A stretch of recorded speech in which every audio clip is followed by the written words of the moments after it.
আমরা গর্ববোধ করি শহীদ প্রেসিডেন্ট জিয়াউর রহমানের জন্মভূমি বগুড়া। আমরা গর্ববোধ করি আমাদের প্রধানমন্ত্রী বগুড়ার। আমরা গর্ববোধ করি গণতন্ত্রের মা বেগম খালেদা জিয়া ছিল বগুড়ার পুত্রবধূ।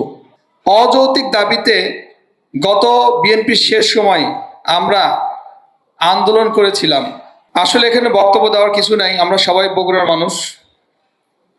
আমরা বিশেষ করে আমি বগুড়ার মানুষ কাছে পাইলেই বগুড়ার নাম বগুড়া হয়ে যায়। আমার মনে আছে একবার আমি সেন্ট্রাল লন্ডনে হঠাৎ করে একজন বগুড়ার মানুষ পাইছি।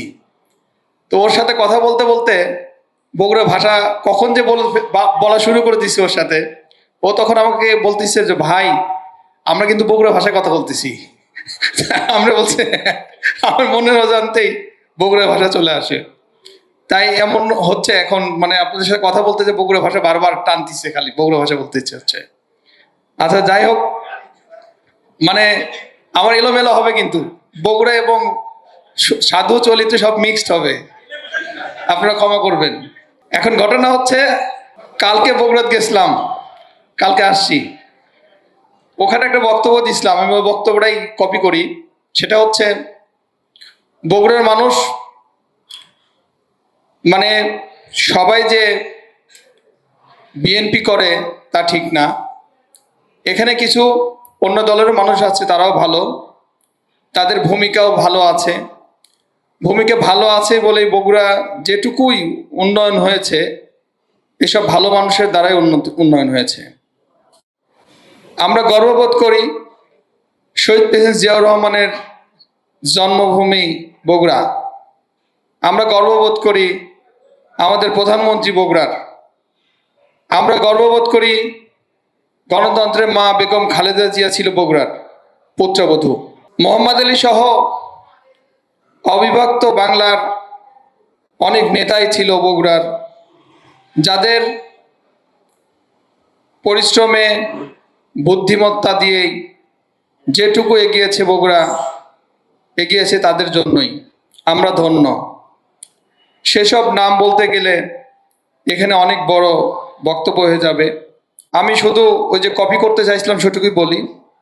সেটা হচ্ছে, অযৌক্তিক দাবিতে গত বিএনপির শেষ সময় আমরা আন্দোলন করেছিলাম।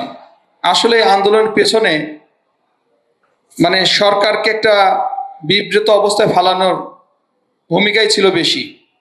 আমরা তখন হয়তো বুঝতাম না, বলতাম বগুড়া বিভাগ চাই, বলতাম বগুড়া টেলিভিশন সেন্টার চাই, বলতাম বগুড়া এই চাই সেই চাই। এটা আসলে এটা আন্দোলনের অংশ ছিল ফ্যাসিস্টদের। এটা আমরা বগুড়াবাসী অনেকে হয়তো বুঝতে পারিনি, পরে বুঝেছি। আসলে আমি বলবো, বগুড়ার উন্নয়নে যেটুকু প্রয়োজন আমাদের মাননীয় প্রধানমন্ত্রী জনাব তারেক রহমানের এটা মাথায় আছে। কারণ মাঝে মাঝেই বগুড়া নিয়ে আমাদের সাথে কথা হয়। আপনারা বিগত দিনে দেখেছেন বগুড়ার যে যানজট, যে এখন যদি জনাব তারেক রহমান ওই সময় কষ্ট না করে বগুড়ার মানে 40 ফিট রাস্তাকে 80 ফিট না করতো, তাহলে কি অবস্থা হতো? এখন কোন জায়গায় দাঁড়াতো যানজটের অবস্থা বলেন? এখন তাও গতি যদি আপনার ওই হেঁটে হেঁটে যাওয়ার মতো হয় তাও তো চলে। আর যদি 40 ফিট রাস্তা থাকতো তাহলে হয়তো থমকে যেত, একসময় হয়তো মানে জ্যাম আর ছাড়তো না। তাই আমি বলবো, আপনারা ধৈর্য ধরবেন। জনাব তারেক রহমানের মাথায় আছে বগুড়ায় কি কি করতে হবে। আপনারা অযথায় দাবি তুলে হইচই করবেন না, সরকারকে বিব্রত করার অবস্থা ফেলবেন না, আমি আশা করছি। তবে যৌক্তিক যেসব দাবি আছে তার মধ্যে বিগত 17 বছর আমাদের সন্তানরা, আমরা কোনো সরকারি চাকরি পাইনি। আমরা শুধু সরকারি চাকরি না, বগুড়া উন্নয়নেও শুধু ঘোষণা নিয়ে বসে থেকেছি। আমরা চাই বগুড়ার যে যৌক্তিক দাবিগুলো আছে, একটি হচ্ছে ঢাকায় 3 ঘন্টায় আসার মতো একটি ট্রেন সার্ভিস চালুর একটা পরিকল্পনা আছে, যাতে আমরা ঢাকায় 3 ঘন্টা 3.5 ঘন্টায় চলে আসতে পারি। এসহ Bogura metropolitan city corporation city করার কথা আছে। এগুলো নিয়ে আলাপ আলোচনা চলছে। ইনশাল্লাহ বগুড়া যেন একটি মডেল সিটি হিসেবে গড়ে উঠতে পারে। এই জন্য সবাই সরকারকে সহযোগিতা করবেন, বিশেষ করে আমাদের ভাই, আমাদের এলাকার সন্তান, প্রধানমন্ত্রী জনাব তারেক রহমানকে হাতকে শক্তিশালী করতে আমাদেরকে ঐক্যবদ্ধভাবে কাজ করতে হবে। আমরা যদি তাকে সাপোর্ট দেই তবেই দেখবেন যে আমাদের উন্নয়ন কেমন ত্বরান্বিত হয়। আমি আশা করছি আমাদের আমার শেষ কথাটা সেটা হচ্ছে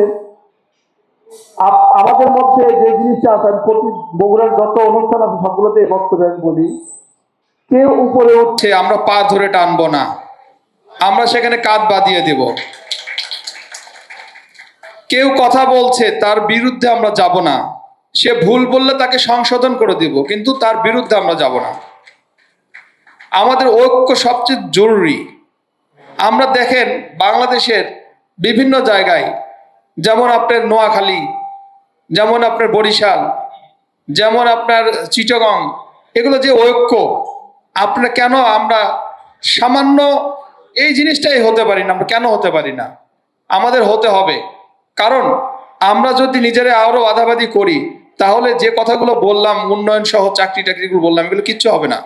আমাদের ঐক্য থাকতে হবে, যে ভুল করছে তাকে সংশোধন করে দেব, যে একটা উঠছে তাকে টানবো না, তাকে কাঁধ বেঁধে দিয়ে তুলে দেবো।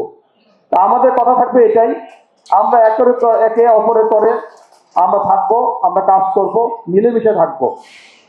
আমাদের এই যে সোসাইটি যেটা করা হয়েছে, যার অনুষ্ঠান হচ্ছে আজকে, এটার উদ্দেশ্যই হচ্ছে আমাদের সবাইকে ঐক্য ধরে রাখার জন্য।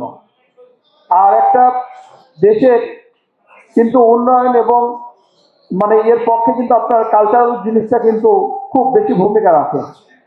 এই জন্যই আমরা সাংবাদিক এবং কালচার যে সোসাইটি যারা আছে তাদেরকে নিয়ে এই সংগঠন করেছি।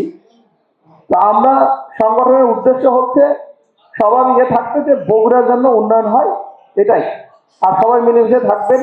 আবারও কোনো অনুষ্ঠানে আমাদের সাথে দেখা হবে, সবাই মিলেমিশে থাকবো, এই বলে আমি আমার বক্তব্য শেষ করছি। ধন্যবাদ সবাইকে, সবাই কষ্ট করে উপস্থিত হয়েছেন, এই জন্য আবারও ধন্যবাদ। আসসালামু আলাইকুম।